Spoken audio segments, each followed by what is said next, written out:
marabolo maaw u ye kilasi 4 sɔrɔ min jɔra ka di u ma a waleya ɲuman a bonya kun tara ka da arajo ɲɛta ani tele ɲɛta kan minnu kɛra a denfa jala minɛsiribaw ye an bena walawalali kɛ lamɛnbaw ye o kisaw kan bi sɔgɔmada in na tɛ kuma bi n'aw ma na ne k'aw ka na ka tiɲɛ fɔ malidenw ye n k'aw ka na an lamɛnbaw an ka jamana faaba kɔnɔ a yirala k'a fɔ ko sugu dɔ bena sigi ka sanga ni sunkalo ye sugu min bena kɛ sababu ye ka nɔgɔya lase jamana kɔnɔdenw ma sunkalo hukumu kɔnɔna la o siraw fana an bena o walawala aw ye o a ye na tiɲɛ k'a fɔ jama ye n'aw ka na an lamɛnbaw an ka jamana a taa cogoya la wuliwulikajɔ dɔw kɛra fana min bena kɛ sababu ye ka se ka ɲɔgɔn faamuyala sabati mali ani moritani jamana ni ɲɔgɔn cɛ ale ni cɛmancɛ fanga yɛrɛ ta cogoya min bɔra o siraw fana na an bena o lada aw tulo kan bi sɔgɔmada in na donkibaru ni ye a baaraw daminɛlen ye nɛgɛ karafe be amadu ginto bolo a y'aw bisimila ɲɛta donkibaru kɛnɛ kan aw nana arajo ɲɛtaga nana aw nale jama bɛ sewara aw nana ɲɛtaga yo aw nale jama bɛ sewara an lamɛnbaw kabini furuku ale ni gwɛlɛya la sabati la mali ale ni faransi jamana ni ɲɔgɔn cɛ ni ye a baaraw ta k'u lajɛ a kɛra sababu be faransi kɛlɛbancɛ minnu be mali dugukolo sanfɛ olu y'o u ka minɛnw cɛli daminɛ ka se ka mali jamana to mali jamana kɔnɔdenw ale ni mali jamanatigiw ye ni ye baara ninnu ta k'u lajɛ o be bila minɛ min kɔnɔ o tɛ dɔwɛrɛ ye mali ka yɛrɛma hɔrɔnya a ka danbe ale ni a ka keleya o ka sigi mali jamana ma ni ye baara ninnu ta k'u lajɛ cɛmancɛ fanga tigilamaw ka kɔrɔfɔ u ko laɲini ni hakilina min bɛ olu la o de ye min ye mali basigi a ɲɛtaga ale ni mali kelenya o ka se ka lasabati mali dugukolo sanfɛ ni ye baara ninnu ta k'u lajɛ hali n'a yirala k'a fɔ a bɛ san caman bɔ diɲɛ sirike naani jɛkulu tɔnba o bɛɛ lajɛlen ka lajɛrɛ tɔn a kulu bɛ mali dugukolo sanfɛ nka o bɛɛ n'a ta o ma se ka nɔbɔ an ka lakanabaliya gwɛlɛya la ni ye baara ninnu ta k'u lajɛ bi i b'a ye k'a fɔ wulikajɔ ni cɛsiriw fana o bonyalen don kosɛbɛ an ka cɛmancɛ fanga tigilamaw fɛ ale ni an ka kɛlɛkɛcɛw fɛ minnu ka laɲini tɛ dɔwɛrɛ ye mali jamana kɔnɔdenw ani u bolokɔnɔfɛnw bɛɛ lajɛlen ka se ka lakisi janvier kalo ka se février kalo ma san 2022 min an b'a kɔnɔ ni y'an ka finitigilakaw ka kɔɲɔw ta k'u lajɛ wulikajɔ ni cɛsiriw a kɛra sababu ye mamurutilen caman olu sera ka bɔnɛ o nin na maramafɛn caman fana bɛ yen minnu sera ka minɛ mamurutilenw na mamurutilenw dagayɔrɔ caman fana sera ka ci baara ninnu daminɛna ni finitigilakaw ka jɛkulu ye opération minnu bɛ wele ko maliko ani kɛlɛtigi minnu bɛ jamana camancɛ marabolo ka se jamana kɔgɔduguyanfan a woroduguyanfan minnu bɛ ka o fɛsɛli baaraw kɛ baara ninnu n'i y'u ta k'u lajɛ fana a bɛna kɛ sababu ye ka se ka hakilisigi ni basigi la sabati mali dugukolo sanfɛ ka sababu kɛ mali jamana kɔnɔden caman bɛ yen minnu bɔlen bɛ u sigiyɔrɔ la lakanabaliya sababu minnu talen don u kalifa don u gɛrɛfɛ dugu la dugu minnu bɛ yen ni lakana ka surun yen dɔɔni n'i ye o baaraw ta k'u lajɛ u ka ciw mɔniw ka se jago ani bagan mara ma o baaraw bɛɛ lajɛlen kɔni gulolen to la nka an bɛ don min na i n'a fɔ bi ni wulikajɔ ni cɛ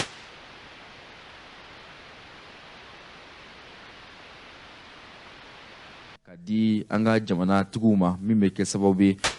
cɛkɛbɔda minnu bɛ yen ni a bɛ waati jan bɔ n'u la sabatilen tɛ jamana yɛrɛ cɛmancɛ marabolo n'a kɔgɔduguyanfan fan dɔw fɛ ka se woroduguyanfan fan dɔw fɛ olu cɛkɛbɔda ninnu ka se ka segin ka taa yen ni o fana la sabatira a na kɛ sababu ye mali jamana kɔnɔden minnu bɔlen bɛ u sigiyɔrɔ la minnu bɛ jamana kɔnɔ ale ni minnu bɛ an gɛrɛfɛ jamanaw la olu fana bɛɛ lajɛlen ka segin ka na hakilisigi ni basigi la ni ye baara ninnu fana ta k'a lajɛ gwɛlɛya mali ale ni moritani cɛ an bɛ se k'a fɔ nɔgɔya bɛ ka na la ka sabu kɛ wulikajɔ ni cɛsiri kɛra an ka jamanatigiw fɛ ale ni moritani jamanatigiw ka se ka kuma ɲɔgɔn la sabati u ni ɲɔgɔn cɛ kumaɲɔgɔnya min kan ka kɛ sababu ɲuman ye ɲɔgɔn faamuya ka se ka sɔrɔ waliya la waliya minnu kɛra mali ni moritani dancɛ la n'a kɛra sababu ye ni moritani jamanaden dɔw ni tora a la a waliyaw ni y'u ta k'u lajɛ Moritani jamana ɲɛmɔgɔw kɔni tun ye wele bila an ka jamanatigiw ma u ka se ka wulikajɔ kɛ min bɛ kɛ sababu ye ɲɔgɔn faamuya ka se ka sɔrɔ o kisa ninnu na ka da o baara ninnu fana kan wulikajɔ kɔni kɛra an ka minisiri fɛ n'o ye Mali ni jamana wɔɔrɔ kalali ɲɔgɔn na o minisiri ye n'o ye Diop ye ale ka hakilina ni laɲiniw fana na a ko ɲɔgɔn faamuya bɛna sabati ka sabu kɛ Colonel Asimi Goita yɛrɛ fana y'a yira k'a fɔ a ka kɔrɔfɔw la k'a fɔ olu bɛna jɛkulu labɛn jɛkulu kɛrɛnkɛrɛnnen jɛkulu min bɛna wulikajɔ bila sen kan ka taa kumaɲɔgɔnya la sabati ani ka fɛsɛfɛsɛli ni ɲininiw kɛ ni Moritani jamanatigiw ye walasa ko in a tiɲɛ a n'a nkalon ka se ka fara ka bɔ ɲɔgɔn na nka n'i ye baara ninnu bɛɛ lajɛlen ta k'a lajɛ o bɛ bila minɛn min kɔnɔ Mali ko yɛrɛ la ka sanga ni waliya ye ani ka sanga ni jamana yɛrɛ tacogoya ye an bɛ don min na i n'a fɔ bi finitigilakaw ka wulikajɔ ni cɛsiri ka bon ka sabu kɛ danaya a kurakurayala ka bɔ jamana kɔnɔdenw yɔrɔ ka ɲɛsin finitigilakaw ma o waleyaw bɛ lasabati ka daminɛ Mopti marabolo Segu marabolo ka yɛlɛ ka taa Tombouctou Gao Kidal fo ka se Menaka ale ni Sikaso marabolo ale ni Kulukoro marabolo ni marabolo caman finitigilakaw jɔlen do bi marabolo minnu na ka yira k'a fɔ olu na u seko n'u damayira bɛɛ lajɛlen kɛ walasa hakilisigi ni basigi ka sabati Mali dugukolo sanfɛ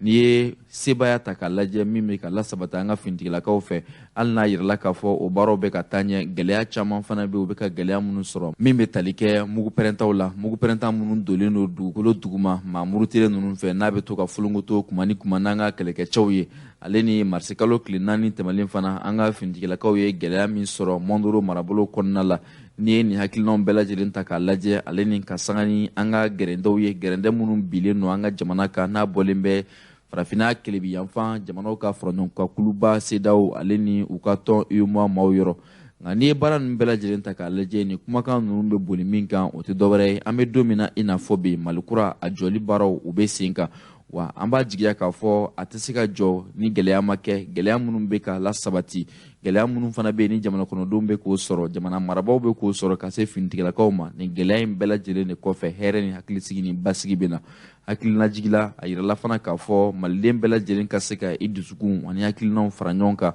ka ŋaniya ɲuman ta ka ɲɛsin camancɛ fanga ma ale ni a tigilamaw ma min bɛ se ka kɛ sababu ye Mali kura jɔli a ka se ka kɛ tiɲɛ ye ladiriya ani tilennenya ni gɛlɛya kan. N'aw mana arajo ɲɛtaga ye o n'aw mana ɲamana a tɛ ɲɛnabɔ ko n'aw mana ɲɛta jama ko don n'aw mana ɲamana a tɛ ɲɛnabɔ ko n'aw mana dɔnkibaaru kuma sera n'aw. An lamɛnbaaw Mali ale ni Turki ka bolodiɲɔgɔnma koɲɛw n'i ye a ta k'a lajɛ a bɛ waati jan bɔ Mali ni Turki jamana u bɛ baara caman kɛ ɲɔgɔn fɛ nka o koɲɛ ninnu walasa u ka se ka lasinsin ale ni dɔ ka fara a kan an ka Mali minisiri a min ka baara bɛnnen do muso du ale ni denbaya ka koɲɛw sabatili ma n'o ye Madame Wadije Funɛ Kulibali ye ale ye a toɲɔgɔn minisiri min ye Turki ta ye a y'o bisimila kunun ko u sera ka barosigi kɛ ka hakili falen-falen kɛ min bɛ kɛ sababu ye bolodiɲɔgɔnma min bɛ se ka sabati Mali jamana ale ni Turki jamana ni ɲɔgɔn cɛ muso den ale ni denbaya ka koɲɛw la o ka se ka lasabati baara ninnu kɔni kɛra nimisiwasa ani hakilisigi ni basigi kɔnɔ baara ninnu kɛra sababu ye fana Mali minisiri n'o ye Madame Wadije Funɛ Kulibali ye 8 mars fini dɔ a y'o ta k'o di an balaka in ma ni o ye Turki minisiri ye minisiri min fana ka baara bɛnnen do muso ani den ani du ka koɲɛw la sabatili ma u ka sigi na u ko an bɛ don min na i n'a fɔ bi waati sera sa u ka dɔ fara u ka bolodiɲɔgɔnma kan o waleya in na se ka kɛ sababu ɲuman ye ka se ka hakilisigi ni basigi la sabati ale ni kelenya ani ladiriya ani gɛlɛya min bɛ Mali jamana ni Turki jamana cɛ o waleya ninnu dɔ ka se ka fara a kan. ko n'aw mana ɲɛta jama ko don n'aw mana a tɛ ɲɛnabɔ ko n'aw mana dɔnkibaaru kuma sera n'aw. An balimaw an ka jamana kɔnɔna kibaruyaw la an bɛ aw ladɔnniya ka fɔ ka sanga ni sunkalo a nata ye jɛkulu dɔ bɛ an ka jamana kɔnɔ minnu y'a yira k'a fɔ olu bɛ na fariba dɔ labɛn fari min bɛna kɛ sababu ye min ye minɛnw ye adamadenw mako bɛ jɔ minɛn fɛn fɛn la sunkalo yɛrɛ hukumu kɔnɔna la ka daminɛ sunkalo a daminɛ fo ka taa se a laban ma adamaden mako bɛ jɔ fɛn fɛn la u bɛ na fariba dɔ labɛn an ka jamana faaba kɔnɔ fari min kɔnɔna la minɛn ninnu sɔngɔ u bɛ na a nɔgɔya ka sababu kɛ u ni magobatigi dɔw kɔni kumana ka se ka ɲɔgɔn lafaamuya magobatigi ninnu fana y'a yir'u la k'a fɔ olu bena minɛn nunu u bena dɔndɔn ta minɛn nunu sɔngɔ la walasa minɛn nunu sɔngɔ ka se ka nɔgɔya jamana kɔnɔdenw ma. Ni ye baara nunu ta k'u lajɛ a koɲa a ɲɛmaa bɛ maa min bolo n'o ye Cheikh Oumar Traoré ale ni Mali commerçant u ka jɛkulu tɔnba min bɛ yen n'a bɛ wele ko Akɔmaja n'a ɲɛmaa ye Mayiga ye olu kɔni farala ɲɔgɔn kan ka se ka kunnafonidi kɛ ka ɲɛfɔli kɛ jamana kɔnɔdenw ye ka sanga ni u ka nin waleya ye u ka seereyaw u ye minnu fɔ an ka jango lamɛn. Ne tɔgɔ Cheikh Oumar Traoré voilà ne ye coordinateur ye nin ko in na. Aw bɛɛ lajɛlen fo n ka foli bɛ aw bɛɛ lajɛlen aw minnu y'aw senw b'a kɔnɔkɔrɔ ka se yan seginna aw bɛɛ lajɛlen ɲuman ye. An bɔra ka lajɛ min kɛ sisan n'o ye conférence ye an bɛnalen foire in organiser o kan. Foire in kun tɛ dɔwɛrɛ ye a kun ye nɔgɔya de ye a kun ye dɛmɛ de ye i n'a fɔ Ala yɛrɛ a fɔ cogo min na an bɛ ka don kalo min na kalo in ye kalo barokamaba de ye a ka kan an ka ɲɔgɔn dɛmɛ a la donc an y'a jateminɛ ɲɔgɔn dɛmɛ bɛɛ b'a k'i ka manière la bon ɲinan jamana in bɛ cogo min na bɛɛ b'a dɔn i n'a fɔ diɲɛ yɛrɛ bɛ cogo min na a bɛ san damadɔ bɔ sisan gɛlɛya bɛ diɲɛ fan bɛɛ bon an kɔni an y'a lajɛ en partenariat avec les commerçants du Mali ani entreprise ba dɔw an bɛ se ka dɛmɛ kɛ cogo di Mali population ye donc an ye sugu organiser ka kɛ sugu ye sugu min na a bɛ se ka produit sugu bɛɛ sɔrɔ yen produit bɛɛ bɛ sɔrɔ a yɔrɔ la sunkalo musakaw kama donc sunkalo la k'a fɔ n bɛ taa munumunu i bɛ taa sugunikura la yan fɛ i bɛ taa suguba la o t'a la fɛn bɛ sɔrɔ sugunikura la min bɛ sɔrɔ suguba la o bɛɛ de bɛna sɔrɔ nin yɔrɔ kelen in na et puis sɔngɔ damatɛmɛ ja la parce que an ye dɛmɛ sɔrɔ an ka commerçant baw fan fɛ ani entreprise dɔw fɛ minnu bɛ na u ka bitigiw dayɛlɛ n'u kɛlen bɛ ka fɛn ninnu subventionné o kɔrɔ ye jumɛn ye n'u kɛlen bɛ ka commerçant ka musaka min don minɛnw na olu kɛlen bɛ ka dɔ ta olu k'olu b'o sara dɛmɛ kama parce que kalo in ye kalo barikama mɛ donc o kama feere bɛ kɛ sɔngɔ damatɛmɛ ja la k'a nɔgɔya maliyɛnw ma et puis commerçant minnu bɛ taa feere kɛ yɔrɔ la sunkalo de don an bɛ kɛ wagati min na tilema de don donc tile bɛ fariya toro donc o fana la an y'a ŋaniya ta ka stand ninnu kɛ yɔrɔ la yɔrɔ min bɛ yen ni clim b'a yɔrɔ la pour que i sunnen bɛ se ka t'i ka sanni kɛ ka sɔrɔ i ma degun i mana bɔ tile kɔrɔ i bɛ se ka taa i ka sanni kɛ ka sɔrɔ i ma degun o tɛmɛnen kɔfɛ seli yɔrɔw bɛ yɔrɔ in na yen suntigɛ yɔrɔ fana bɛ yen ani conférencew bɛ kɛ wajuliw bɛ kɛ ka silamɛya ɲɛfɔ mɔgɔw ɲɛna kalo in yɛrɛ bonya kama kalo in nafaw fɔ mɔgɔw ɲɛna donc a bɛ komi an bɛ ka nin foire min kɛ an bɛ se ka a bisigiya i b'a fɔ a labato yɔrɔ dɔ don parce que n'i taara sanni dɔrɔn kɛ i b'a la ko kumaw de m'a yɔrɔ la kalo in yɛrɛ fana barika kama dabɔlen don min kama donc nin kɔni ye anw ka dɛmɛ ye ka se ka nɔgɔya kɛ Mali population ye sunkalo musakakow la voilà donc ne tɔgɔ Musa Makansira Sako ne ye association de commerçants voyageurs de la diaspora malienne ne y'o secrétaire général ye. Ayiwa an y'a mɛn ko aw bɛna bolodi ɲɔgɔn bila sen kan ni jɛkulu dɔ ye minnu bɛna foire dɔ labɛn sunkalo yɛrɛ kama walasa sunkalo ka se ka nɔgɔya ɲina hakilina in na aw b'a bila minɛ jumɛn kɔnɔ? Bon hakilina in ma bila minɛn foyi kɔnɔ ni nɔgɔya tɛ parce que d'abord fɛn laɲini fɔlɔfɔlɔ kɛra mun ye o ye ka commerçants ɲini k'u ni mɔgɔ dɔw tɛgɛ di ɲɔgɔn ma n'o ye entrepreneur baw ye u ka se k'u ka c'est vrai état bɛ fɛn dɔw subventionné u ka don mais entrepreneur fana bɛ se ka produit dɔw subventionné pour que produit fɛn fɛn bɛ nin foire kɛyɔrɔ la ne ye nin pourcentage t'a la donc n'a kan ka feere 100 a y'a di mɔgɔw ma 80 ou bien a y'a di mɔgɔw ma 60 40 o ye ne ta ye o partenaires bɛ foire in kɛnɛ kan sa ni e nana n'i ka tasa ye sisan n'i ka tasa ye 200 ye entrepreneur dɔ bɛ se ka na ou bien opérateur économique ba dɔ bɛ se ka na yira bon i ka nin minɛn min ye nin prix min ye minɛn kelen kelenna ne ye 40 ne ye 60 bɔ t'a la donc yɔrɔ ni client nana ka na o kɔni san nɔgɔya fɔlɔfɔlɔ o y'o ye donc comme an y'a jateminɛ sunkalo kɔnɔ yala ka taa fɛnw ɲini yɔrɔw la i bɛ lemuru san yan fɛ après i bɛ taa boisson san yan fɛ après i bɛ taa denmisɛnninw ka finiko dɔ la yan fɛ pour que k'o fana éviter an y'a essayer ka foire kɛ sunkalo kɔnɔna la ni foire kɛra sunkalo kɔnɔna la o la sisan mɔgɔw bɛ fara ɲɔgɔn kan yen nɔ i mago bɛ fɛn o fɛn na i b'o sɔrɔ yen donc a tɛ se bilen i ka taa yala n'i mago bɛ fɛn dɔ la ka t'o san sugunikura la ka na fɛn dɔ san suguba la après ka bɔ k'i bɛna fɛn dɔ san dividende na i mago t'o la bilen i mago bɛ fɛn o fɛn na i bɛ se k'a sɔrɔ yɔrɔ kelen na sunkalo ye bato kalo de na jeu nécessaire misiri ka kɛ yen nɔ tafsiri ka kɛ misiri kɔnɔna la fo ka taa sunkalo ban o fana tɛmɛnen kɔfɛ komi an ka laadala kow la mɔgɔw bɛ to ka suntigɛ collectif organisé u limanaw ye baara ɲɔgɔnw limanaw somɔgɔw ye salle kelen fana labilalen don o yɔrɔ la ni mɔgɔ min bɛ fɛ k'o ko fana kɛ i limanaw ye i bɛ na i mago bɛ suntigɛ suguya min na o bɛ dilan ka di i n'i ka limanaw ma nɔgɔya la n'aw tilala suntigɛ la ka tila ka segin dɔw ma aw bɛ se ka taa mun kɛ suguri fana ye donc o labɛnw bɛɛ sabatilen don ko a b'an bolo donc en un mot foire in tun tɛ foyi ye nɔgɔya kɔ. Ayiwa an bɛ fɛ k'a dɔn nin ko in a bɛ bila minɛ min kɔnɔ sanction min bilen don Mali kan n'o ye embargo ye o de kɛra sababu ye a ye nin hakilina ɲuman ta wa walasa nɔgɔya ka ɲɛsin malidenw ma. Bon de tout le temps la mɔgɔ min kɔni b'an dɔn i ye Sakɔ mɛn yɔrɔ min na i bɛ Mayiga mɛn yen nɔ n'i ye Mayiga mɛn yɔrɔ min na i bɛ Sakɔ mɛn yen nɔ donc mais an tɛ an kɔfɛ mɔgɔw de don wa an bɛ ka fɛn min kɛ an bɛ k'a kɛ jamana ko de la wariko tɛ sanuko tɛ mɔgɔ ko tɛ jamana ko de don embargo kɛra an y'a kalo 2 an y'o dépassé o don na mais malgré tout maliyɛnw jɔlen don maliyɛnw bɛ ka résister a bɛ embargo kan ka se an minnu kan fɔlɔ an jɔlen don an y'a yira an bɛ saya an b'o kɔrɔ dɔn ni malo ye parce que juguw bɛ fɛ ka an malo de wa an tɛna an sigi ka o malo tɔ k'o layɛ ten tɔ donc an bɛ segin tuguni ka na an ka autorité de la transition k'a daminɛ Assimi Goïta la ka se chef du gouvernement n'o ye Choguel Kukola Mayiga ye a n'a ka ministre bɛɛ lajɛlen ka se CNT mɔgɔw ma n'o ye Njaw n'a ka jama ye k'a f'u ɲɛna halisa u k'u jɔ halisa u k'u cɛsiri u bɛ baara min na Mali la ko kɔnɔdimi tɛ ko ɲɛdimi don ko maliyɛnw ɲɛ b'a la wa ko fɛn o fɛn bɛ ka kɛ ko an jagokɛlaw ko an b'u kɔkɔrɔ bi an b'u kɔkɔrɔ sini nin ye o kow labɛnw de ye o État ye baara kɛ o État ye baara kɛ wa opérateur économique ba minnu bɛ yen c'est des commerçants nafolotigibaw de don donc olu fana de bɛ k'u ka baara kɛ pour que ka jamana ani jamana kɔnɔdenw ka nɔgɔya la na o kɔnɔna la donc an bɛ fɛn in bila o cadre dɔ de kɔnɔna la peut-être n bɛ se ka wele ka laban min fɔ dɔrɔn o ye k'a fɔ balima commerçants ye bɛɛ ka wuli bɛɛ ka taa tanti ɲini yɔrɔ in na parce que place limité len don wagati koronnen don na fɛn yɛrɛ a bɛna kɛ yɔrɔ jumɛn a bɛna kɛ CICB la a bɛ kɛ CICB cour kɔnɔna la bâche climatisée kɔnɔna la a kɛ u k'a kɛ dɔrɔn i n'a fɔ an bɛ feedback min organiser aéroport tagasira la o genre de don funteni tɛna mɔgɔ tɔɔrɔ tile tɛna mɔgɔ gosi foyi 24 heures sur 24 heures de don datuguliko t'a la an ka force de sécurité olu bɛ yen pour que ka sécurité maintenir yen nɔ fo heure min na donc ni ko in nin y'a tako fɔlɔ ye nin y'a tako fɔlɔ ye an bɛ dugawu kɛ ala nin kana nin kɛ a tako laban ye voilà an b'i fo merci beaucoup ne tɔgɔ Cheikh Umar Traoré voilà ne ye coordinateur ye nin ko in na aw bɛɛ lajɛlen fo n ka foli bɛ aw bɛɛ lajɛlen aw minnu y'aw senw b'a kɔnɔkɔrɔ ka se yan seginna aw bɛɛ lajɛlen ɲuman ye an bɔra ka lajɛ min kɛ sisan n'o ye conférence ye an bɛnalen foire in organiser o kan foire in kun tɛ dɔwɛrɛ ye a kun ye nɔgɔya de ye a kun ye dɛmɛ de ye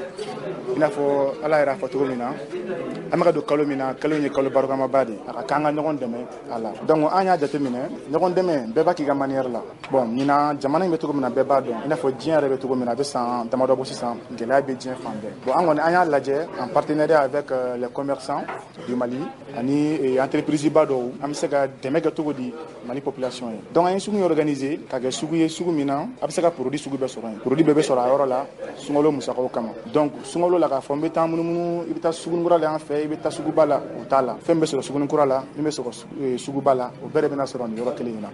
et puis sɔngɔ damatɛmɛ ja la parce que an ye dɛmɛ sɔrɔ an ka commerçant baw fan fɛ ani entreprise dɔw fɛ minnu bɛ nalen u ka bitigiw dayɛlɛ n'u kɛlen bɛ ka fɛn ninnu subventionné o kɔrɔ ye jumɛn ye n'u kɛlen bɛ ka commerçant ka musaka min don minɛnw na olu kɛlen bɛ ka dɔ ta olu k'olu b'o sara dɛmɛ kama parce que kalo in ye kalo barikama mɛ donc o kama feere bɛ kɛ sɔngɔ damatɛmɛ ja la yen k'a nɔgɔya maliyɛnw ma et puis commerçant minnu bɛ taa feere kɛ yɔrɔ la sunkalo de don an bɛ kɛ wagati min na tilema de don donc tile bɛ fariya toro donc o fana la an y'a ŋaniya ta ka stand ninnu kɛ yɔrɔ la yɔrɔ min bɛ yen ni clim b'a yɔrɔ la pour que i sunnen bɛ se ka t'i ka sanni kɛ ka sɔrɔ i ma degun i mana bɔ tile kɔrɔ i bɛ se ka taa i ka sanni kɛ ka sɔrɔ i ma degun o tɛmɛnen kɔfɛ seli yɔrɔw bɛ yɔrɔ in na yen suntigɛ yɔrɔ fana bɛ yen ani conférencew bɛ kɛ wajuliw bɛ kɛ ka silamɛya ɲɛfɔ mɔgɔw ɲɛna kalo in yɛrɛ bonya kama kalo in nafaw fɔ mɔgɔw ɲɛna donc a bɛ komi an bɛ ka nin foire min kɛ an bɛ se k'a bisigiya i b'a fɔ a labato yɔrɔ dɔ don parce que n'i taara sanni dɔrɔn kɛ i b'a la ko kumaw de mɛn a yɔrɔ la kalo in yɛrɛ fana barika kama a dabɔlen don min kama donc nin kɔni ye anw ka dɛmɛ ye ka se ka nɔgɔya kɛ Mali population ye sunkalo musakakow la voilà donc n'aw mana arajo ɲɛtaga ye o n'aw mana ko n'aw mana ɲɛta jama ko don n'aw mana ko n'aw mana dɔnkibaru kuma sera n'aw an balimaw an ka jamana fana kɔnɔ hali bi a yirala k'a fɔ jɛkulu dɔ bɛ yen n'a bɛ wele ko smartphone photo challenge olu fana ye barosigi kɛ ni kunnafonidilaw ye ka se ka dantigɛli kɛ u ye an bɛ don min na i n'a fɔ bi hakilina min bɛ olu la ka sanga n'u ka baaraw tacogoyaw ye u y'a yira k'a fɔ seko ni dɔnko u ka se ka lasabati an ka jamana kɔnɔ sifilakaw maa minnu si bɛ tali kɛ san 18 ka se san 25 ma ka se san 18 fana ka se san 30 ma ka se ka olu dɛmɛ seko ani dɔnko baara dɔw la walasa an ka se ka faamuya ɲuman sɔrɔ nin koɲa in na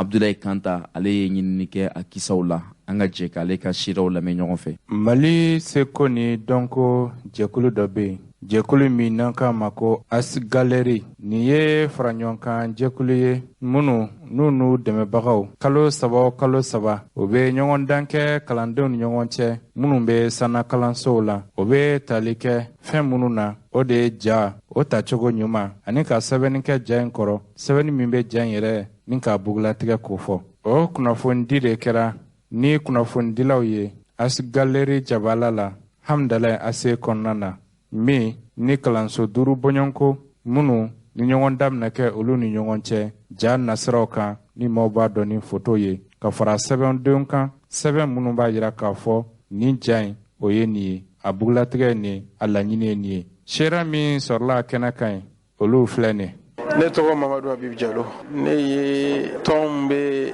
ekɔlisobaw fara ɲɔgɔn kan, ne ye o ɲɛmɔgɔ ye. Bi an bɛ kɛnɛ min kɛ, i bɛ se ka mun ɲɛfɔ an ɲɛna? An bɛ kɛnɛ min kan bi, kɛnɛ in tɛ dɔwɛrɛ ye. An ni an partenaire dɔw n'o ye artistes ye, n'olu ka artiste so yɛrɛ tɔgɔ Asgaleri. A hakilila bɔra ale de la ka ni Move Africa mɔgɔw fara ɲɔgɔn kan ani promoteur culturel Africa Scène, bon ani école-baw, université k'an fara ɲɔgɔn kan ka hakilila dɔ di, hakilila mun ye ka an ka denmisɛnninw kalan kɔfɛ ni ko bɛ kalan kɛ, kalan ye dɔnniya b'a la, an ka projet pédagogique kɔnɔ culture ni art jɔyɔrɔba b'a la. Donc hakilila mun nana kalo saba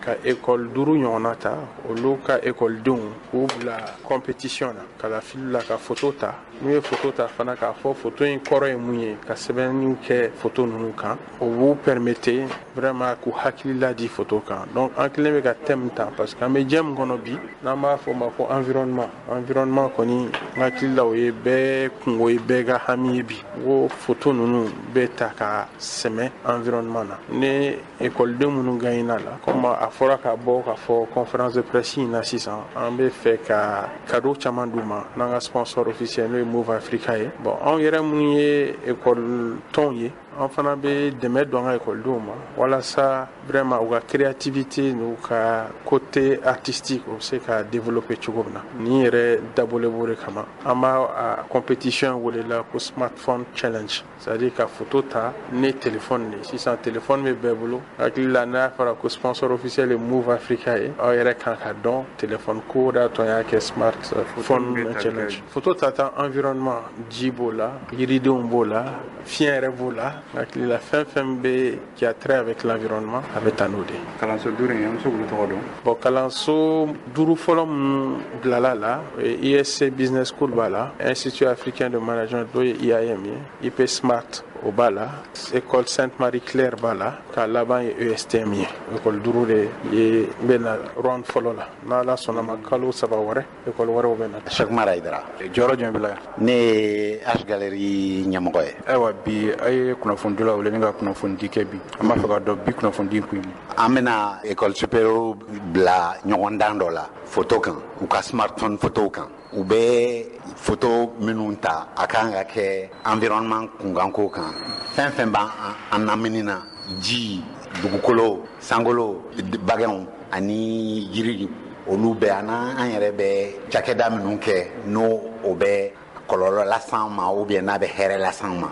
U kan ka photo kɛ o de kan pour que k'a jira u ye photo min ta u b'a fɛ ka misali min di a kan. Donc non seulement u bɛ photo jira, ja ni jira, mais u bɛ sɛbɛnni kɛ ka fara a kan pour que mɔgɔw ka faamu kun jumɛn na u ye nin photo in ta. A kun de y'o ye. Baara in bɛ taa kuntala joli la? An bɛna nin ko in kɛ kalo 3 mais Zeyna ta o kun bɛ cɛ le 1er avril an bɛ gagnants di. Université 5 de bɛna ɲɔgɔn dan nin na. A bɛɛ kelen bɛ photo 4 di ani sɛbɛn minnu b'o photo ninnu danda. O ɲɔgɔn dan fɛnw bɛ sɛgɛsɛgɛ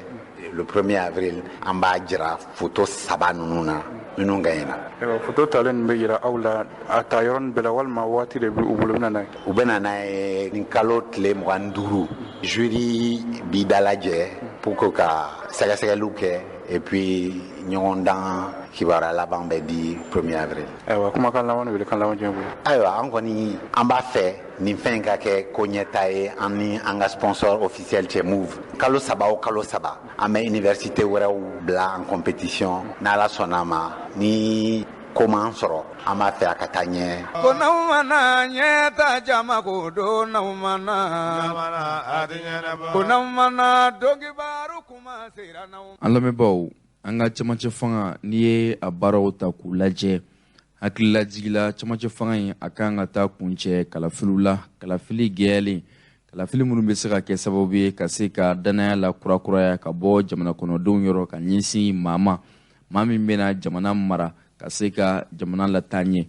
Nka n'i ye baara ninnu ta k'u lajɛ, jateminɛw y'a jira k'a fɔ kalafili tɛ se ka kɛ fo jɛkulu ka sigi sen kan, jɛkulu min bɛ wele ko organe unique de gestion des élections. O jɛkulu ka baara bɛna bɛn min ma o tɛ dɔwɛrɛ ye ka se ka kalafili koɲɛw labɛn, kalafili baaradaminɛw i n'a fɔ kalafili sɛbɛnw k'olu sɛgɛsɛgɛ ka ɲɛ, maa minnu bɛ yen ni olu si sera k'olu fara kan, maa fatulenw k'olu bɔ a la walasa kalafili ka se ka kɛ gɛlɛya ni tilennenya kan. O koɲɛw n'i y'u ta k'u lajɛ, minisiri min ka baara bɛnlen don yɛlɛma ko ma ka ɲɛsin foroba cakɛbɔdaw ani sariyasun koɲɛw ma, n'o ye Ikasa Mayiga ye, ale ye dantigɛli kɛ jɛkulu ko in na, jɛkulu min kan ka sigi min bɛna kalafiliw labɛn. Minisiri Ikasa Mayiga ye min fɔ, an ka jɛ k'ale ka siraw lamɛn ɲɔgɔn fɛ. A bɛ CNT ka tabali kan, mais aw yɛrɛ y'a ye takasegin cayara Mali jamana ɲɛmaw ni CEDEAO cɛ ko fo chronogramme, parce que ni chronogramme bɛn kɛra kan, délai dɔw de bɛ se ka sɛbɛntiya ka don organe unique loi électorale kɔnɔ. Donc ni transition délai ma sɛbɛntiya, parce que délai minnu kan ka don loi électorale kɔnɔ olu bɛ bɛn waati de ma transition kan ka ban. Donc o de la o fana baaraw bɛ, mais a loi bɛ CNT ka bureau yɛrɛ kan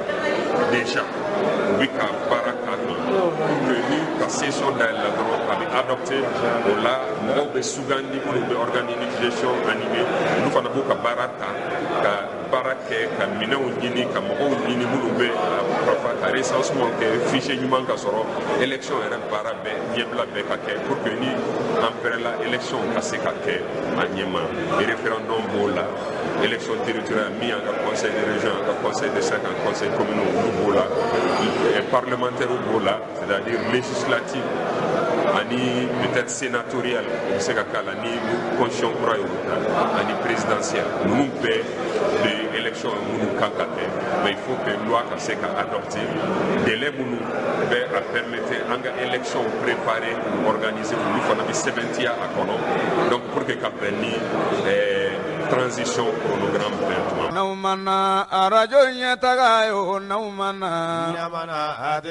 ko n'aw mana ɲɛta jama ko don n'aw mana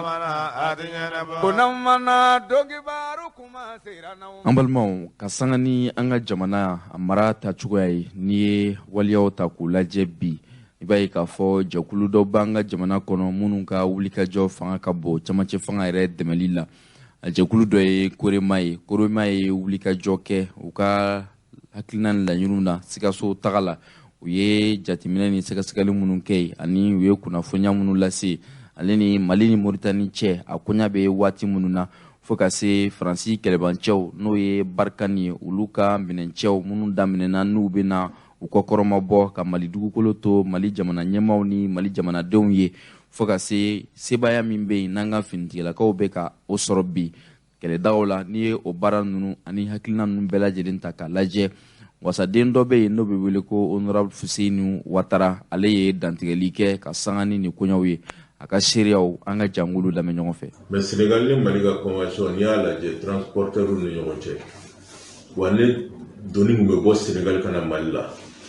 n'i y'a ta saba sara la fila de tun ye Sénégalais ta ye kan.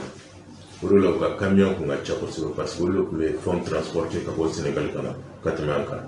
Mais olu bɛɛ jɔlen tɛ bi yan. Denbaya t'u kɔfɛ, u bɛɛ man kan k'u ka denbaya balo bi yan. Bon ni minɛnw nana fara port la, minnu bɛ a traiter, agent minnu bɛ ani fɛn ninnu, olu bɛɛ jɔlen don bi. Donc an fana ka an miiri de k'a fɔ mun ye a fɔ k'u bɛ gɛlɛya ta ka s'a ma, a gɛlɛya fana b'u kan. Donc an ka na an yɛrɛ ka danbe ni fɛn ninnu an kana don bɔgɔ la. An fana ka a yira k'a fɔ an ye dugu min ye, c'est à dire que sen tɛ nɔrɔgana ten quoi. K'a fɔ dɔrɔn ni fɛn kɛra bagabagali bɛ kɛ dɔrɔn ka a fɔ parce que Mali banna ko dɔ ma ko ko fo jagala nga do fo ba fo mo ga jateminɛ CEDEAO mala kube sanction kama sanction ni sugu ta kama mu yɛrɛ b'a bɛɛ ɲɛfɛ Alassane Ouattara ale CEDEAO kuma bɛɛ soso a bɛɛ soso a y'a soso parce que a fɔra a yɛrɛ da y'a fɔ k'ale tɛ mandat sabanan kɛ o tɛmɛna mais n'a nana mandat sabanan kɛ est ce que CEDEAO y'a sanctionné a ma sanctionné mais a y'a fɔ a ɲɛfɔ cogo di a ko k'ale ka dugudenw ko a ka sɔn u ka dugu hɛrɛ dɔrɔn kosɔn parce que n'ale tora yen hɛrɛ bɛna u ka dugu la bɛn bɛna u ni ɲɔgɔn cɛ fɛn caman bɛ o t'o d'u ni ɲɔgɔn cɛ tugun ko donc gɛlɛya bɛ bɔ Côte d'Ivoire kan ni ale y'o sɔsɔ k'a da ko a ka dugu hɛrɛ b'o la ni an maliyɛnw fana ko transition na an ka dugu hɛrɛ bɛ par exemple a ka kɛ san 5 ou bien san joli ye munna olu b'u bɔ a ma donc hɛrɛ dɔ ka fisa ni dɔ ta ye donc an b'a ɲininka o la filanan fana maliyɛnw kan ka mun dɔn n y'a fɔ ko punition don parce que CEDEAO sigira bolo 3 de kan n bɛ deli k'a fɔ n bɛ segin a kan a bolo fɔlɔ ye jumɛn ye an k'a kɛ kuloma 3 i yɛrɛ bɛ fɛn dɔ so jɔ kuloma ni kulomaw cɛ ka bɔ so bɛ bin donc kuloma 3 ye jumɛn ye kuloma fɔlɔ ko mɔgɔw a bɛ se ka taa bɔ ɲɔgɔn ye k'a sɔrɔ visa ko t'a la gɛlɛya t'a la filanan an ka nafolofɛnw u bɛ se ka taa circuler k'a sɔrɔ gɛlɛya ma don a kɔnɔ sabanan an k'an yɛrɛ ka wari dilan donc n'i ye fila in fɔlɔ yɛrɛ lajɛ k'a fɔ mɔgɔw ka taa bɔ ɲɔgɔn ye gɛlɛya t'a la an ka nafolofɛnw ka circuler gɛlɛya t'a la o kɔrɔ ye di o kɔrɔ ye ko frontière ka datugu donc CEDEAO sɛbɛn kɔnɔ a tɛ se ka sɛbɛn k'a fɔ ko ne CEDEAO membre dɔ ye fɛn dɔ kɛ ko frontière bɛ datugu o tɛ se ka kɛ o y'a ye CEDEAO jɔlen don sen mun kan i y'o senw kari ka bɔ yen donc CEDEAO dirigeant yɛrɛ de CEDEAO fɛnw bɛɛ soso fɔlɔ donc maliyɛnw k'o de jateminɛ n'i y'a an b'a fɔ n ko punition don o yɔrɔ de don mais tuma dɔ la an ka mɔgɔ kalannen dɔw bɛ bɔ ko CEDEAO ma baga a ma ko parce que an y'an bolonɔ bila sɛbɛn na halisa ni ne y'o mɛn n bɛ kabakoya de parce que i y'i bolonɔ bila sɛbɛn jumɛn na n'o kɛra k'i bugɔ i tɛ dimi o mais bolonɔ tɛ Mali ma bolonɔ bila sɛbɛn na CEDEAO la k'a fɔ ko frontière bɛ se ka datugu o tɛ yen Mali ma bolonɔ bila sɛbɛn na UEMOA la k'a fɔ ko an ka compte opérationnel bɛ se ka bloquer même ni coup d'état ou bien ni fɛn wɛrɛ kɛra o tɛ yen d'ailleurs mun yɛrɛ sɛbɛnnen don UEMOA mun bɛ BCEAO ka politique kɛ u ye mun sɛbɛn u ka article 4 na a fɔlen don ko BCEAO directeur si man ka sɔn ka dugu wɛrɛ c'est-à-dire que an ka UEMOA président ou bien fɛn o dɔ ka directive d'u ma k'u ka nin kɛ k'u man kan k'o kɛ mais pourtant BCEAO mɔgɔ sɔn o ma donc o de la ne b'a fɔ Mali an ka société de consommation mɔgɔw an ka fɛn an kan ka BCEAO u taara kiri la dɛ mais an man ka kiri kɛ BCEAO dɔrɔn kosɔn dɛ an kan ka kiri kɛ BCEAO directeur de gouverneur kan fɔlɔ gouverneur min bɛ Sénégal n'o bɔra yen ani a directeur min bɛ Mali la ni maliden yɛrɛ don n'o fana de kɛlen don ka wari bloquer ko parce que directive dira ma e yɛrɛ bɛ fɛn dɔ sariya dɔn ko o directive tugu tɛ se ka di même n'i ka gouverneur de y'a d'i ma i b'a fɔ nin tɛ sariya kɔnɔ nin tɛ sɔn ka kɛ mais ale fana bɛ k'o respecter a bɛ wari bloquer a tɛ ka di banques ma donc an ka a jɔyɔrɔ kama donc an kan k'ale fana poursuivre de an ka justice la yan parce que a bɛ ka ko min kɛ a tɛ sariya kɔnɔ voilà ne étonné don halisa bi ko an ma ale poursuivre justice la an taara dɔrɔn ka UEMOA de ani BCEAO an bɛ k'o de poursuivre justice la sanni ka taa individuellement parce que organisation dɔrɔn tɛ ka sariya sɔsɔ dɛ mais a baarakɛlaw fana de bɛ k'a sɔsɔ individuellement donc individuellement an kan ka ninnu bɛɛ poursuivre de. o CEDEAO ka embargo ko in na an y'a ye CEDEAO dugudenw yɛrɛ u ye ŋaniya yira kɛ ka tagamaba kɛ ka bɔ Sénégal an bɛ don min na ko bi u bɛ Kayi o kan ka na u kun da Bamakɔ kan e yɛrɛ bolo o bɛ Mali ka bonya an'u ka kelenya de ko fɔ k'a yira k'a fɔ kɛlɛ min bɛ yen bi ni ninnu duguw delen ko u dalen don Mali de la e bolo i bɛ se ka mun fɔ o tagamakɛlaw ka nin waleya in na. nin tagamakɛla ninnu n b'u fo mais n bɛ kelen fɔ fana quoi nin fɛn sugu ninnu u b'a kɛ ala kama ko tɛ o ala kama ko tɛ Mali diyaɲɛ tɛ Mali diyaɲɛ dɔrɔn tɛ u bɛ tiɲɛ de dɔn u b'a dɔn Mali ni Sénégal ka embargo ka k'an ni ɲɔgɔn cɛ ka frontière datugu an si ka hɛrɛ t'a la n bɛ k'a fɔ k'a da o de kan u b'o de dɔn u b'a dɔn a kɔlɔlɔ min bɛ ka se olu somɔgɔw ma o kɔlɔlɔ ɲɔgɔn de fana bɛ ka se maliyɛnw ma donc u ye hakili de sɔrɔ hakilimantigiw de don u bɛ fɛ k'a yira halisa u ka Macky Sall la ko a bɛ bolo mun kan bolo ɲuman tɛ a bɛ se mun kan se ɲuman tɛ donc ninnu ka kan ka fo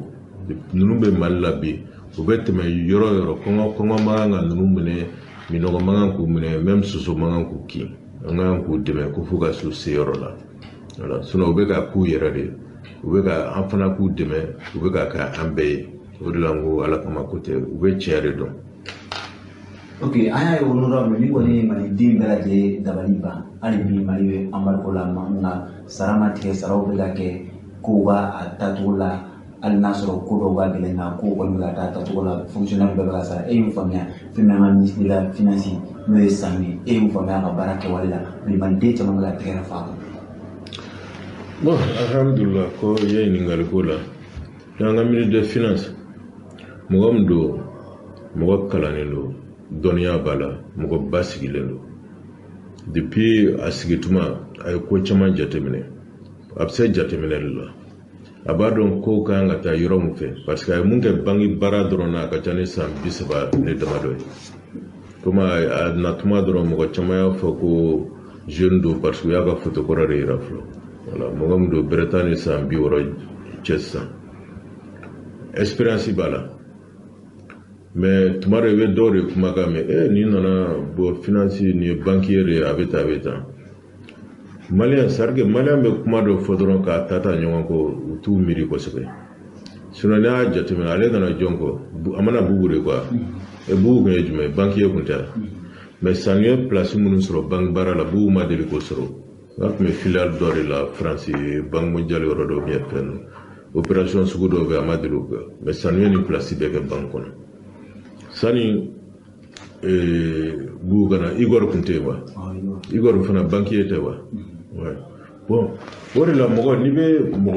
mɔgɔ dɔn i b'a ka baara kɛ n'o de lajɛ kana mɔgɔw ka kuma lamɛn mais bibi in na cɛ ye jeune de ye parce que a bɛ ka Mali gérer cogo min na wariko gérer cogo min na i y'a fɔ cogo min na saraw bɛ ka kɛ a tan golomasiri tabagaw bɛ ka armée kabako don armée bɛ ka safa n'i ye politiki mɔgɔw bɔlen u b'a fɔ ko kɛmɛ sara la an ka budget ko 40 kun bɛ bɔ kɔfɛ ka na ko n'o tigɛra an na ko o bɛ kɛ problème ba y'an bolo mais n ka cɛ bi o tigɛlen don problème t'an da la o kɔrɔ ye di u ka kasi olu de tun b'o wari suɲɛ u tun b'o wari de suɲɛ k'a bila o poche kɔnɔ parce que bi an ɲɛ b'o de la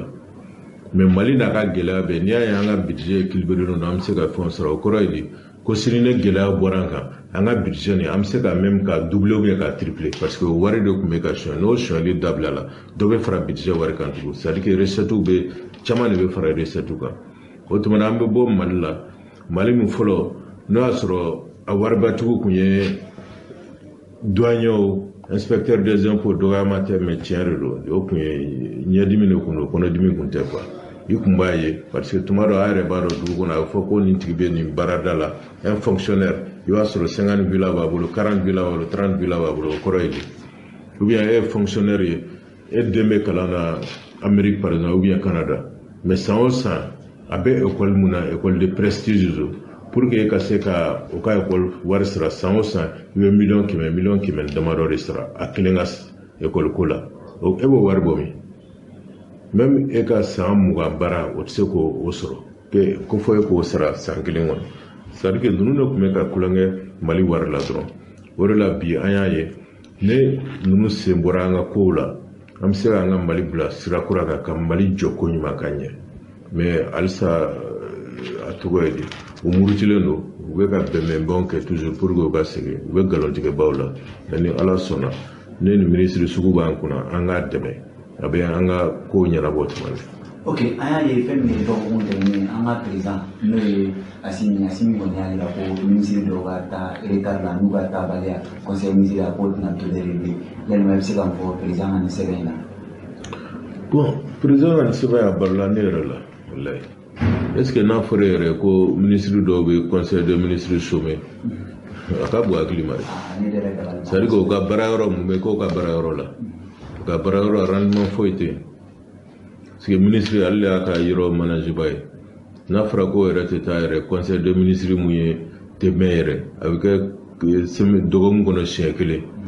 n'a fɔra i bɛ dɛsɛ ka t'o la ou bien b'i ban ka taa o tuma na i t'a dɔn i taara ko min na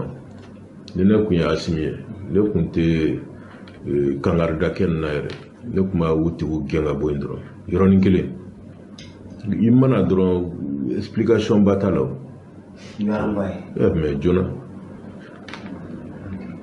Jalma bibi na kurantigɛ kɔni dabɔlen bɛ tuguni hali n'a sɔrɔ sali fara ko fɛn camanw sanna ko ɲaman ko kurantigɛ bɛ dɔgɔya yalima i bɛ se ka mun fɔ population hali bi ko énergie maaw bɛ baara la o ka fɔ bi ko baara bɛ sen kan yanni mois d'avril cɛ kurantigɛ bɛ se ka nɔgɔya cogo min na i bɛ se ka mun fɔ bi Mali min ye bi.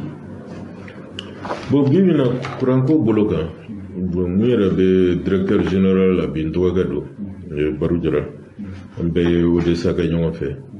a b'a ka baara dɔn même les financiers do maintenant manager do flo parce que niveau société dirigée il y a qu'un manager bon management dun an bɛ dɔ dɔn a la ni an sɔnna manager mais an b'o fɔ parce que stratégie managériale o y'an ka baara ye ni manager ɲɛnama kun tɛ fana an b'a fɔ tɛ n da jɛni voilà mais mɔgɔw ka ko kelen faamu olu nana énergie ta cogo min na tan énergie fɛn caman bɛ a kɔrɔlen don fɛn caman bɛ a kɔrɔlen don u bɛ ka baaraba kɛ effectivement courant min na di parce que courant dɔw bɛ yen minnu bɛ an bɛ minnu sɔrɔ Côte d'Ivoire ni fɛn ninnu fɛ fo k'olu bɛɛ ka remplacer joona parce que tuma dɔw comme salon an y'a ye gɛlɛya kɛra Ivoiriyɛnw yɛrɛ kan olu kun bɛ courant kun bɛ tigɛ olu fɛ yen bon o gɛlɛya sera a ma dɔrɔn an yɛrɛ kulela ka tɛmɛ Ivoiriyɛnw kan k'a sɔrɔ olu de kun bɛ courant d'a ma o kun bɛ 100 mégawatts d'a ma comme ça bon n'a fɔra ko o sugu la e t'o contrôler parce que o ye dugu wɛrɛ de ye mun bɛ kɛ e t'o contrôler o de la u ye disposition caman ta ɲina pour que kurantigɛba in kana kɛ donc n'u sera ka peut-être frontière datugulen n b'a dɔn ne o bɛna fɛɛrɛ don fiɲɛ dɔw ka ko la parce que minɛnba dɔw tun bɛ bɔ u tun bɛna Côte d'Ivoire port de fɛ n b'a dɔn n'a bɛɛ sera ka dɔɔnin parce que tuma dɔw a tun bɛ fɛn dɔ ye militaire tun b'a accompagner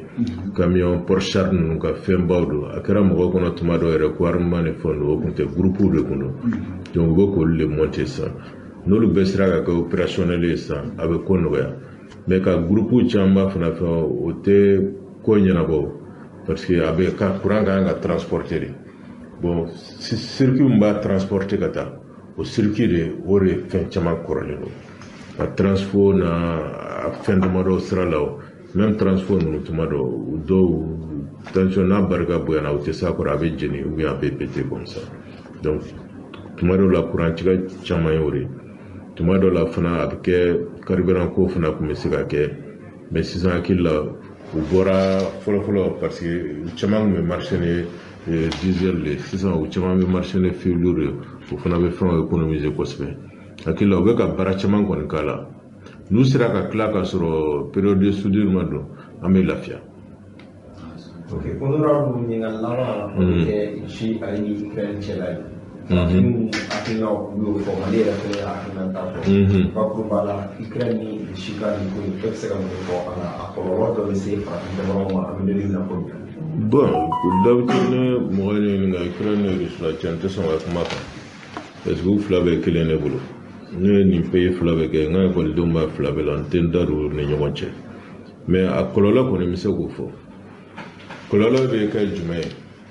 n kan ka dɔn par exemple Mali filɛ nin ye an bɛ coton sɛnɛ an bɛ malo sɛnɛ an bɛ fɛn caman sɛnɛ mais an mago bɛ engrais la engrais filɛ diɲɛ kɔnɔ engrais dilanyɔrɔbaw u bɛ Russie la ani Ukraine ni ani Belarusi gɛlɛya bɛ nin yɔrɔ bɛɛ la bi a transporter ni fɛnw même mɔgɔ yɛrɛ ye kɔsa in na fɛn filɛ nin ye engrais u b'a fɔ o ma ko urée a prix kun montera ka tɛmɛ même $1000 ka tonne kelen ne mɔgɔw hakili b'a la san 10 tɛmɛnen nin tonne kun bɛ taa usine yɛrɛ la a kun bɛ taa $95 à $120 c'est an yɛrɛ kun b'a marché kan mais bibi na n'a nana ko fo $1000 yɛrɛ t'a sɔrɔ donc a yɛrɛ kan ka miiri o ye gɛlɛya mun ye o ye fɔlɔ ye filanan fana an bɛ bon u ka tulu tournesol o tɛ consommé fɛ yan kosɛbɛ o tɛ consommé fɛ yan kosɛbɛ parce que généralement tournesol tulu minnu bɛ dun Mali la a caman bɔ Shanghai Hong Kong ninnu de la ka tɛmɛ Côte d'Ivoire fɛ ka na yan n'o bɔra yen gɛlɛya bɛ kɛ mun ye o ye an ka fariniko ye buru alikama min bɛ kɛ buru ye bibi na diɲɛ kɔnɔ mɔgɔ min b'a produit ka tɛmɛ diɲɛ bɛɛ kan o ye Russie ye Ukraine fana bɛ a produit kosɛbɛ n'a fɔra olu karila ɲɔgɔn na ko o tɛ se ka na o kɔrɔ ye bɔ buruko fariniko bɛna a problème bɛna kɛ ni fɛn fɛn bɛ fɛ blé prix a bɛ se ka to ka yɛlɛ Chicago bourse kan blé prix cotation bɛ kɛ tuma bɛɛ a bɛ se ka se a yɛrɛ variation ba de bɛ ka k'a la sisan a bɛ ka augmenter kosɛbɛ donc n'o dun sugu kɛra dɔrɔn an ka burufeerelaw fana bɛna wuli ko farine sɔngɔ gɛlɛyara ou bien a bɛna gɛlɛya u b'a fɔ k'u bɛ dɔ fara buru kan o gɛlɛya sugu de bɛna k'an kan sisan k'a fɔ an ka produit dɔw bɛ yen o bɛna manquer par exemple Sénégalais ka engrais ko gɛlɛya bɛ don o la an ka buruko fana gɛlɛya bɛna don o la donc a kɔlɔlɔ dɔw ye nin y'an kan. Honorable folikan laban ka di mali ni kɛrɛnkɛrɛnnen bɛɛ lajɛlen ma kɛrɛnkɛrɛnnen na minnu kun sɔgɔlen don i la an ka bɔlɔlɔ siraw la. Bon n bɛ aw ka followers fo ko u ni ce u ka cɛsiriw la toujours u b'an si même n'an kumana kuma la o caman yɛrɛ bɛ an wele ka bɔ kɔfɛlaw la n bɛ Espagnol-kaw fo n bɛ Amérique-kaw fo n bɛ France-kaw fo ko fɔ Indonésie yɛrɛ tuma dɔ mɔgɔw bɛ weleli kɛ n b'u bɛɛ fo n'o bɔra yen an ka Korema n bɛ Korema mɔgɔw fo fɛn na ka taa an ka daminɛ Guinée-Bissau la parce que olu fɔlɔ de y'u ka Korema sigi yen Guinée-Bissau ka taa Gambie la ka taa Sierra Leone la ka taa Libéria la ka taa Sénégal la ka taa Centrafrique la ka taa France la donc ani Korema diaspora mun sigira sisan fana n bɛ u bɛɛ fo an ka foli b'u bɛɛ ye u k'a dɔn an bɛɛ bɛ baara kelen la ni Ala sɔnna yanni kalo 2 cɛ an bɛna Korema kɔngɔrɛba organiser an b'u bɛɛ wele ka na parce que caman bɛ k'o de demander donc an y'u ka kuma mɛn an bɛna congrès organiser an b'u bɛɛ wele ka na donc Ala ka hɛrɛ kɛ bɛɛ ye o ko bɛɛ ka hakili sigi fɛn fɛn bɛ kɔfɛ u k'a dɔn ko an ka golomasiri tabagaw bɛ bolo mun kan bi u t'u tɛgɛ jigin opération Maliko opération kɛlɛtigɛ a bɛ continuer wa magamafɛnw bɛ yen information bɛ yen fɛn fɛn bɛ yen pour que an ka se ka Mali sécuriser a bɛɛ bɛ kɛ mais dɔɔni dɔɔni don parce que an ka mɔgɔ cɛbalenw fana préserver an bɛ planw de ɲini tuma bɛɛ pour que ka se ka dankari kɛ juguw la ka sɔrɔ an ka mɔgɔ yɛrɛ ma exposer donc ni Ala sɔnna an ka an tɛgɛ di ɲɔgɔn ma an ka mɔgɔ minnu bɛ kumaw la kɛrɛfɛ kumaw u ka na olu jate mɔgɔ caman bɛ ne wele k'a fɔ munna a bɛ nin tigi to yen ka kuma munna a bɛ nin tigi to yen ka kuma ne bɛ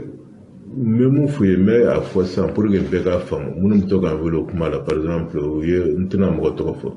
mais ne b'a fɔ n'i b'a tigi dɔn e b'a dɔn nin tigi ye dangaden mɔgɔ min bɛ bɔ k'a yɛrɛ fa nɛni tuma dɔ e b'a dɔn o mɔgɔ sugu e bɛ tila k'i sigi k'o tigi lamɛn o kɔni tɛna kuma fɔ mun bɛ se ka e sɔn sumaya c'est sûr que a bɛna kuma dɔ de fɔ mun b'i sɔn ja n'o kɛra e bɛ tila ka weleli kɛ tugun k'o kuma fɔ mun ka ɲi dɔrɔn i kana a tigi lamɛn depuis i b'a tigi tɔgɔ ye ou bien i b'a fɔ nin fɛn taa yɔrɔ wɛrɛ voilà o dɔrɔn de don ok n bɛ bɛɛ fo a kɛcogo bɛ na salama. N lamɛnbaaw association Sirakajan olu ye wulikajɔ dɔ kɛ ɲɔnsɔnbugukaw fɛ yen min kɛra marisi kalo tile 15 san 2022 Kolokani sira yɛrɛ la ni hakilina ni laɲiniw tun bɛ ka tali kɛ min kan o tɛ dɔwɛrɛ ye Malikura jɔli koɲɛw la an balakaw olu fana jɔyɔrɔ ka ye a denfajala kun talen don ka di maa min ma o ye mɛtiri Mutaga Tali ye ale tun bɛ kɛnɛ kan seereya minnu sɔrɔla association Sirakajan olu ka 8 marisi koɲɛw la an ka jangulu seeraw fana lamɛn ɲɔgɔn fɛ. Auzubillahi minal shaitan rajim bisimilahi rahman rahim kuma bina fɔlɔ min na an bɛ falen dɔɔni don a la n tɛ se ka foyi fɔ bilen ni m'a ɲini ni jama in fɛ min bɛ min dɔn dɔɔni sifa ka ca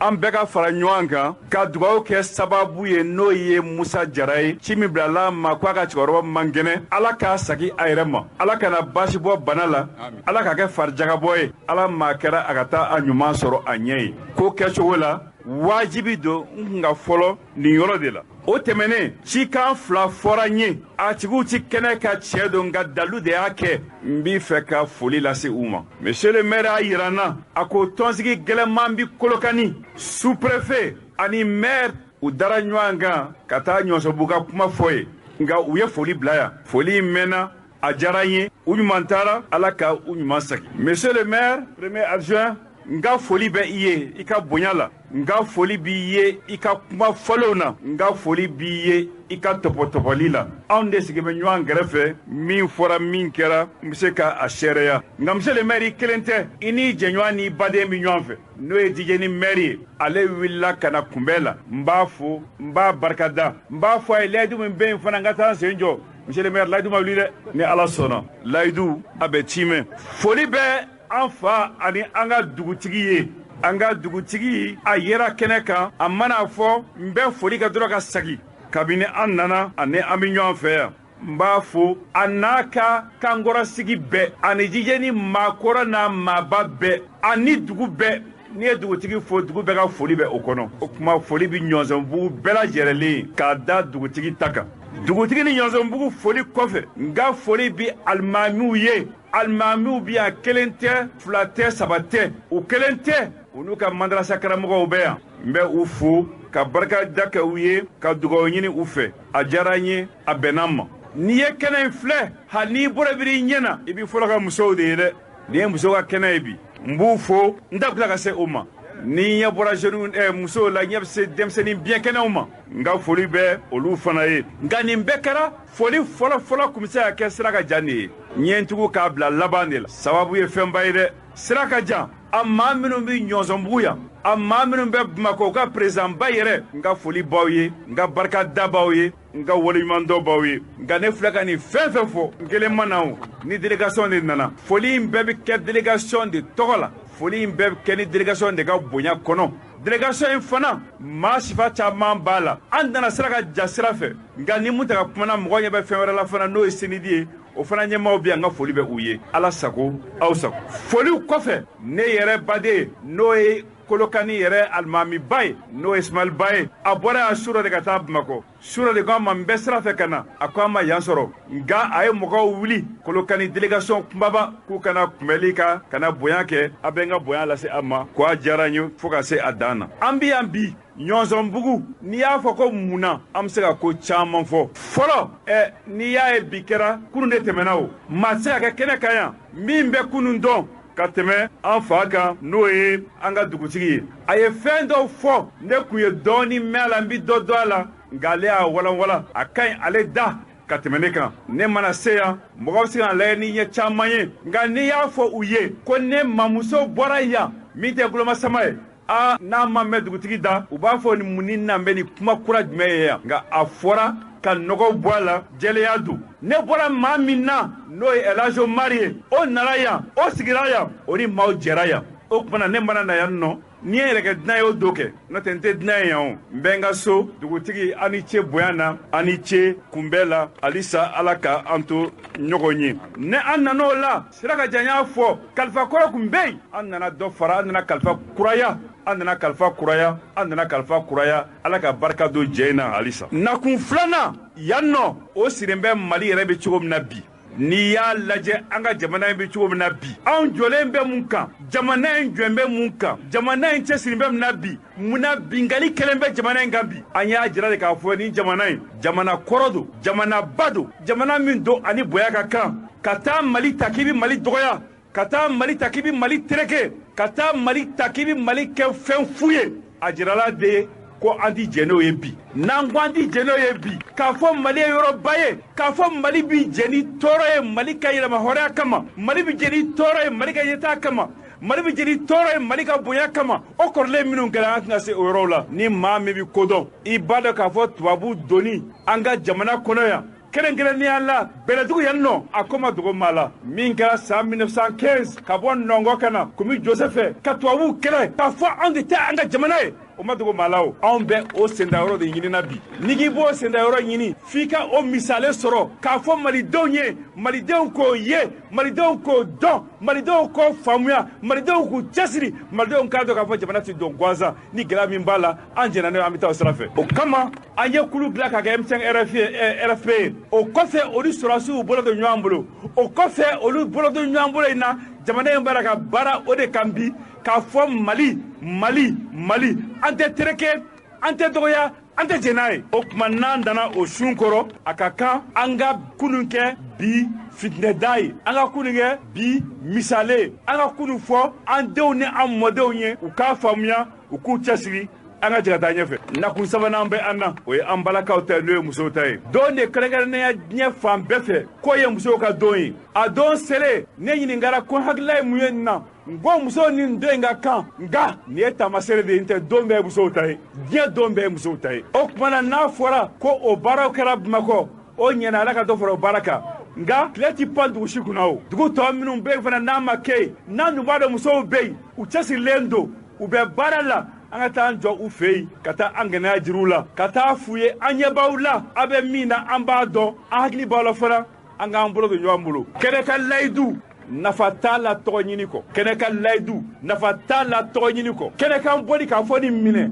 nafa t'a la tɔgɔ ɲini kɔ an tɛ tɔgɔ ɲini nɔfɛ an bɛ nafa ɲini de la jamana ye ani musow minnu ye lɔ cɛsiri la yan nɔ musow kumana u ko mun u ko tɔɔrɔ bɛ an kan nka salaya tɔɔrɔ tɛ dɛ cɛsiribaliya tɔɔrɔ tɛ ala ta a ka sanji ye a m'an sɔn ala ɲina o kɔngɔ banna o gɛlɛya banna o la an ma se ka baara kɛ an nɔgɔw la mɛ kuma kɛnɛ dɔrɔn de fɔ aw ye n y'a mɛn a ma don kuma kulo lankolon na a bɛ se a seyɔrɔ la ka fara ne yɛrɛ se kan ni ala jɛna n'a ye n bɛ se k'o de fɔ n tɛ tɛmɛ o kan sira ka jan kuma na n'i ko muso jɔlen don o tɛ o denw bɛ yen o caman bɛ yen o cɛ dannen don caman bɛ yen o de bɛ dutigiya la an ye nin bɛɛ mɛn an ye nin bɛɛ faamuya ni ala sɔnna a ko tɔ min bɛ yen sigi bi kɛ an b'a fɔ n y'a fɔ a jamana kuma ta dɔrɔn nafa tɛ o la an bɛ ɲɔgɔn dɛmɛ de an bɛ se ka taa ɲɛfɛ cogo min na o tuma na jama n'an ko an bɛ kuma fɔ bi k'a ban dugu bɛ se ka jɛgɛ an to yan n bɛ saki ko 2 ni 3 kan yanni ka kuma bila an nana an y'a faamuya an balakaw dugutigi an nana an y'a mɛn bɛlɛdugu min kɛra kunu min bi senna bi an hakili jiginna la o tuma na tɔ ye dugawu ye jamana in ala k'a kɔrɔta tɔɔrɔ min b'a kɔnɔ ala k'a fale lafiya la fitinɛ min b'a kɔnɔ ala k'a fale bɛn na aw yɛrɛ min bɔra bi ani cɛ ala ka aw sara ala k'an to ɲɔgɔn ye ala ka nin kɛ fɛn dɔ daminɛ a kana k'a laban ye ani cɛ a kulomajɔ alhayato b'a ka sallallahu alaihi wasallam merci beaucoup n'aw mana arajo ɲɛtaga ye o n'aw mana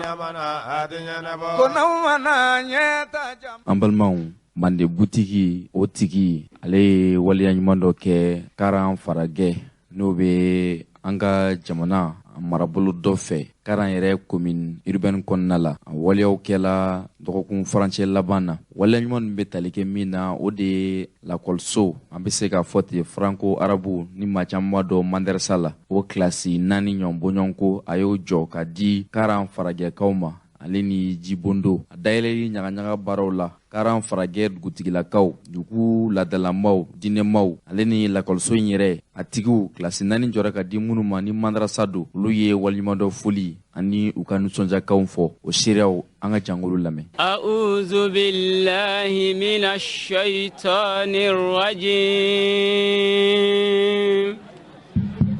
بسم الله الرحمن الرحيم يا أيها الذين آمنوا أوفوا بالعقود أحلت لكم بهيمة الأنعام إلا ما يتلى عليكم غير محل الصيد وأنتم حرم إن الله يحكم ما يريد يا أيها الذين آمنوا لا تحلوا شعائر الله ولا الشهر الحرام ولا الهدي ولا الكلائد ولا آمين البيت الحرام يبتغون فضلا من ربكم ورضوانا وإذا حللتم فاصطادوا ولا يجرمنكم شنآن قوم أن يصدوكم عن المسجد الحرام أن تعتدوا وتعاونوا على البر والتقوى ولا تعاونوا على الإثم والعدوان واتقوا الله إن الله شديد العقاب حرمت عليكم الميتة والدم ولحم الخنزير وما أحل لغير الله به والمنحنقة والموقوذة والمتردية والنتيحة وما أكل السبع إلا ما زكيتم وما ذبح على النصب وأن تستقسموا بالأزلام ذلكم فسق اليوم يئس الذين كفروا من دينكم ولا تخشوهم واخشوني اليوم أكملت لكم دينكم وأتممت عليكم نعمتي ورضيت لكم الإسلام دينا فمن اضطر في مخمسة غير متجانف لإثم فإن الله غفور رحيم صدق الله العظيم. على فوبي على تاتو barikala dugutu yam da kanga na soma ininga ke na baka bela akema ana amsuma ka ta misiri loma kana bilani tiala yego wasuba wallahi na baka kai bismillah kai bola ka so kai na lai ka so ko ani aiba kumbi bile fole ka tani ma foka ta albila jiterla ana do ka ko lobi na ala sona ay kana korole amba man ga kan fo aye yabi ay bole ay na le ne mandeni ya ne man ga la de amba man ga kan fo ne tana anta fo bamanan kan do de ka fo man ga kan gbele do aye bara diale anye abenama bi ka ta misiri ma amara do misiri ko no fundan do amara fonyo blanka de ma anga na anya an wosi ji be ba je ko do pe ko ko na la foro do saga alisa e anga yugo jalisa ke nyugo do sa wallahi anga yugo jalisa ke nyugo do afola ne alaga hinalla yo wala ko nan fulo belin ke yima le ku ani muso yima ke yima ani muso yima ne woni le we ku be wala belin ne bara mo yima ne bo fosa amma wo so fambe bi amran siga nya baro ka dai do ko ya bo insa ne le fara be mene wallahi anya nyugo da fu bala te nyuma bara ke yoro me ango ta fo bara ke yoro me ango ta fo wa kele nya ambo fo o kana gwa mo sida ala bo fa lo ni nyugo ngwa ga yoro be ko mi diri lo ko ba ai na le ko ha fe do ne fe fara be ya amma tala de mai ai ni ini deno ani ikoro muso ai matala ali bi ayande me ko mudi ko karaso ne fe ya karaso nyantala ni ti ka la kundo be kenyam ai ko lo ko problem tala kanga na kana roda be ana le kuno da be san fila san saba san nani anda kena kani no le fonya kuma ko no ko na la forondo segadi sa wadi ka ki bram goku o ka bisa kale ni mo bram goku wai wadi ka ki bram goku o ka bisa kale ni mo bram goku wallahi amana kono da fili ko ba mun lobi ala bariga do anya ji be tewo amma ngozo wala bibi bilo ko madrasa so lole o filani katala wala famin ka bela no nyala maya folodi dinya kono ya oji le amra ne bra feto boji godo sa ne feto bole ji godo andela kolonji ka ne le balolo la mena ne le balolo kolonji la ya ko bodo kana pomben kolon sabaya bagari la ya madrasa so koni akana furasi se nya tani otani ka kungulo do bilaya ka kungulo do sama bali mugwe ma buda do be do ula anya juru fele lo tununi ama juru fele tununi awai atununi ko fobe bagari la ansigi nyugo be juru fele tununi no do keda sige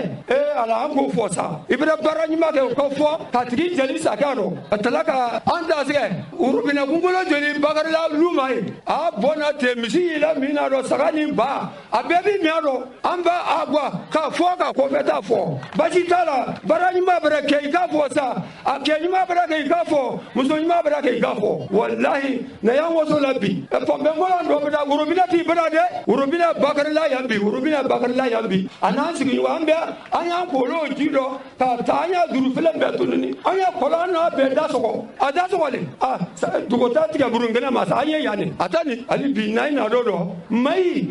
mamina konote ini baraji mamina konote alaka tugi sino alaka bariga do demsanu no alaka nanfulu to sini alaka bariga do wallahi alaka bariga do amba ko sinyat keme otabasidi ha barani ka foli ya do toni ne bismillahir rahmanir rahim ne to goy bulkasum muhammad el maulud mega ne madrasa karamogodi bon mimbe kuma dona ne da madrasa directeur no la konga jama wal nyimando kamna nga damne memu fo ma fo innal hamdulillah nahmaduhu wa nasta'inuhu wa nastaghfiruhu wa na'udzu billahi min shururi anfusina wa min sayyiati a'malina man yahdihillahu fala mudilla lahu wa man yudlil fala hadiya lahu wa ashhadu an la ilaha illa Allah wahdahu la sharika lahu wa ashhadu anna muhammadan abduhu wa rasuluhu amma ba'd bi ambi kene minga bi oye nisonja Kennedy jay kalanso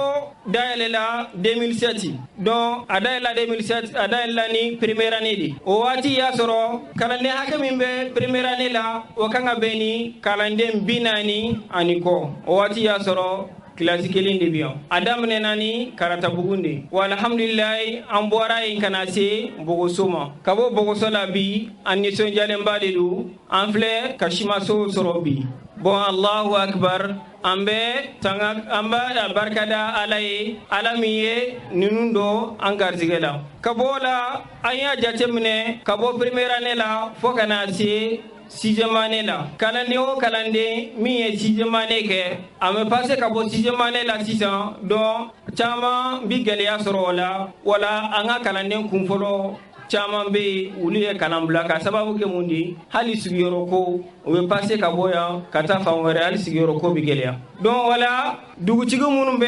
ani chez signemogo uli bolo faranyonga kalaje konu ma second cycle daele kalane ko se ka kala vraiment ou ka kalam be bi bafuye kalam be bi ke fuye parce que ka kalanta première année la faut kana se sixième année la donc ka kalam be kala banka ke fuye papier tila foy te mimi se ka jara kuyi dilla ka kalange donc uli yaye nafa foy tola donc uli ujija ka second cycle daele donc second cycle daele la 2019 donc alhamdulillah bi en fleur ñinande ensemble folo e ngata defula dambe albarka da alay amba fo halibi Allahu akbar lianna adama de kera cugo ibi iko ikakota kanyeshi aladema ni alay deme alhamdulillah wa presse kotala ka fo ko ya ala delibi akake bi mumme ote kata 2006 la 2007 la kanase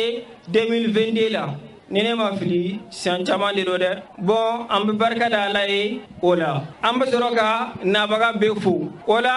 an be mun fɔ an b'a fɔ rabbana atina fi dunya hasanatan wa fil akhirati hasanatan wa qina azaban nar rabbana la tuzigh qulubana ba'da iz hadaytana wa hab lana min ladunka rahmatan innaka antal wahhab wala mbe bokuma korfola ya mbe foli di be ma mimma jamana tola soro akana usegi tola soro haketo be korfola sallallahu muhammad amba foli ke silamaya foli la an ka nisɔndiya ka yira nabaga bɛɛ lajɛlen na yani ka to ne ka don kuma kɔrɔ ne ye Bala Keyita ye farakɛ yɛrɛ woloden ye yɛrɛ ye ne ye yan ekɔliso a premier cycle directeur ye fana ye n ye kalanko hokumu de dun aya dugu o dugu n'a bɛ sabati a bɛ sabati ni kalan de ye jamana o jamana n'a bɛ sabati a bɛ sabati ni kalan de ye a bɛ fɔ ko an ka kalan ni kalan tɛ yen o kɔrɔ ye ko kolon tɛ yen o kɔrɔ ye ko baara tɛ yen aya silamaya yɛrɛ fana n'a bɛ sabati a kɛra kan sugu o sugu ye n'i b'a fɛ ka silamaya sabati a bɛ sabati kan bɛɛ la aya ni an ka nafolotigiw an karamɔgɔw an ka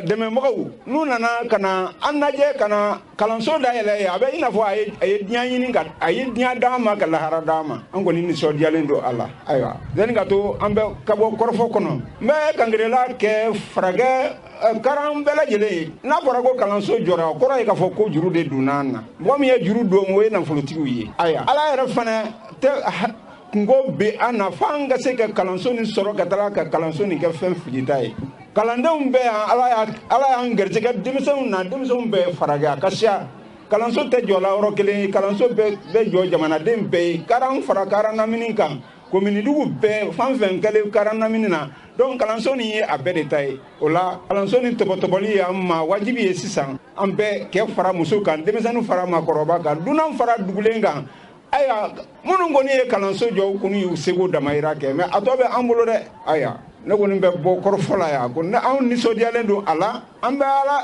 tanto ka taga kɛ baara yɛrɛ fana kɛbagaw tanto nabaga fɛn o fɛn n'a bɔra so fan wɛrɛ fɛ ka na aya an bɛ dugawu kɛ ala k'u ɲuman se u ka seyɔrɔw la a kɛ to b'a ka salamu alaikum wa rahmatulahi taala barakatu ye nisɔndiya lon ye hali ka kure an sewalen bi kosɛbɛ ka sababu kɛ ɲuman min kɛlen an ye ni wulida i bɛ fɛn ɲini ka se fɔ san 21 jate ma n'i y'o daminɛ sɔrɔ san min na o y'i ka nisɔndiya wagati ye o la sababu ɲuman min kɛlen o sababu di an bɛ foli kɛ o bɛɛ lajɛlen ye nin baara min filɛ nin so min filɛ nin kuma bɛ kɛ don min an ye nin mɔgɔ 2 de bila a bɔlen kɔfɛ misiri dayɛlɛ la yan o taara ka taa an ka kuma lakali a n'a denkɛ ye ala y'a kɛ a ye layiru den ma k'a bɛna so lɔ an yɛrɛ baralen min don mansin nari kɔrɔ ka na ji ɲini fɔlɔ ji ɲini kɔfɛ ka so baara daminɛ o kɔfɛ ni ala ye o yira an na bi o baara kɛbaga ɲuman fo ka foli kɛ o tigi ye o wale ɲuman dɔn bawo